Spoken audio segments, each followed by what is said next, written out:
5 மணிக்கு வந்து இந்த சோத்ராஜன் இப்போ மாலை போட்டேன்னு எங்கே, அது பெரிய காமெடி பாருங்க.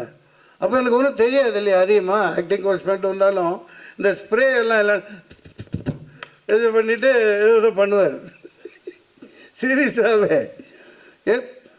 அவன் ஸ்ப்ரேக்கு வந்து அப்படி ஓ இது அப்படி தான் பண்ணும் போல். கேப்டன் எல்லாம் என்னை பிடிச்ச முடியெல்லாம் வெட்டி விடுவார். பெருசாக வச்சுட்டு சுற்றுறேன்னா நெல்லுட அசிங்கமாக தெரியணுன்னு அப்படின்ட்டு அப்புறம் பான் கேக்கெல்லாம் போட்டு ஸ்டிக்கெல்லாம் போட்டு அதெல்லாம் எனக்கு கிடைக்க முடியாத, கிடைக்க இயலாத பாக்கியங்கள். அந்த மலை காட்டுக்குள்ளே எப்படி இருந்தாலும் நான் சாயந்தரம் அங்கே இங்கே, ஆனால் இந்த அப்புறம் செவரேறி குதித்து இந்த விஜயீஸ்வரன் கூப்பிட்டு போயிடுவான். இந்த அங்கே நல்லா அது என்ன அந்த பீஃபு சுக்காவெல்லாம் பயங்கரமாக இருக்கும். அப்புறம் அந்த கப்பா கிழங்கு அதெல்லாம் பயங்கரமாக இருக்கும்.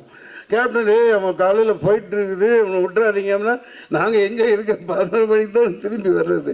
விஜயீஸ்வரன் எங்கே, நான் எங்கே போயிட்டார் அவர்? விஜயீஸ்வரன் கூடவே இருப்பார், பயங்கரமான மேக்கப்பாளன். அதெல்லாம் மறக்க முடியாத தருணங்கள். காலையில் சரத்குமார் போட்டிக்கு வந்துடுவார். அவர் பயங்கரமான மிஸ்டர் இந்தியாவில், மிஸ்டர் மெட்ராஸ்ன்னு நினைக்கிறேன். தண்டால் எடுக்க நீ நைட்டு போனா இந்த மாதிரி நல்ல கிழங்குகளும் சாப்பிட்டு வந்தான்னு தெரிஞ்சவுடனே காலையில் அங்கே போட்டி நடக்கும் எக்ஸசைஸ் பண்ணையில். தண்டால் அவர் அனாயசமாக 100 எடுத்துருவார், என்னால் எடுக்க முடியாது.